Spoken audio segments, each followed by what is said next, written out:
Достар, бәріңе қайырлы күн. Бүгінгі жасалатын тамағымыз фаршпен қуырылған картоп. Оған қажетті заттар міне 2 штук сәбізімізді үккіштен өткізіп алдық. Майға шыжғыратын, қуыратын 1 штук жуамыз.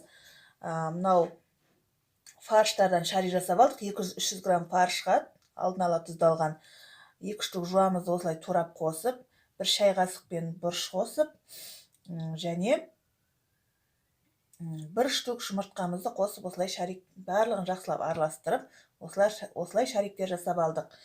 Картошкамызды ірілеу қылып турап қойдық. Осылай ірілеу түрінде қуырамыз. Яғни бұны тамақты жасамас бұрын майға осы ірі күйінде қызартып әуелі қуырып алатын боламыз. Видеоны толық қарап отырыңыздар. Барлық жасалу жолдарын көрсететін боламын.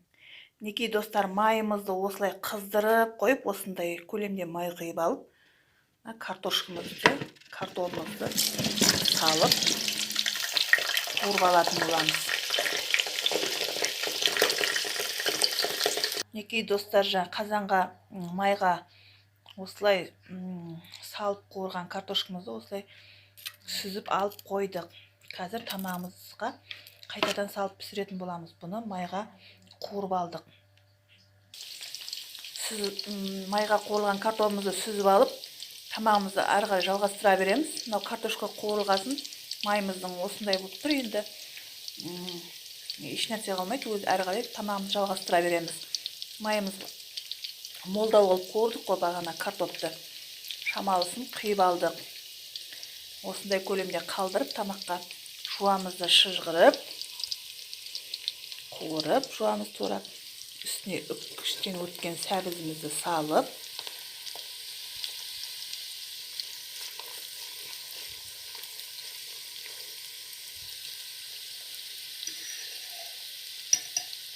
үстіне 1 қасық томат пастамызды қосып, жақсылап 2-3 минутқа қуырып қоямыз. Неке үккіштен өткізілген сәбізімізден жуамыз да қуырылып болды. Енді үстіне шамамен осылай суымызды құйып жібереміз. Суымыздың қайнағанын күтеміз. Неке суымыз да қайнады. Енді осыған фарштан жасалған шариктерімізді осылай бір-бірлеп саламыз.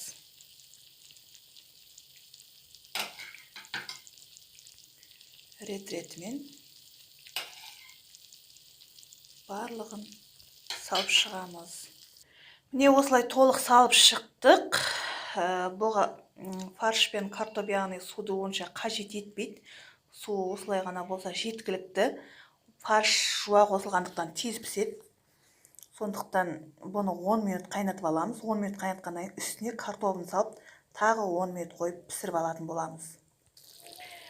Фаршымыз да қайнап жатыр. Осының үстіне енді картопымызды салатын боламыз. Жаңа майға қуырып, сүзіп алған картопымызды қайттан осылай салып пісіретін боламыз.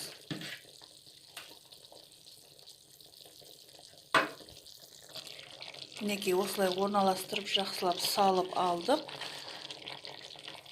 Енді үстіне кішкене тұз себездейміз картопымызға. Фаршымыздың тұзы жеткіліксіз. Сондықтан осылай тұз салып шығамыз.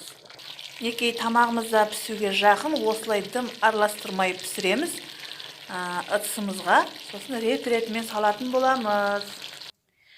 Неке достар, біздің тамағымызда пісіп шықты, дайын. Өте оңай, тез пісетін тамақ. Сіздер де жасап көріңіздер. Жасап көрулеріңізге кеңес берем. Біздің видеомыз ұнаса достар, лайк басып, комментарий жазып, каналымызға тіркеліп кетіңіздер. Келесі кездескенше сау саламатта болыңыздар.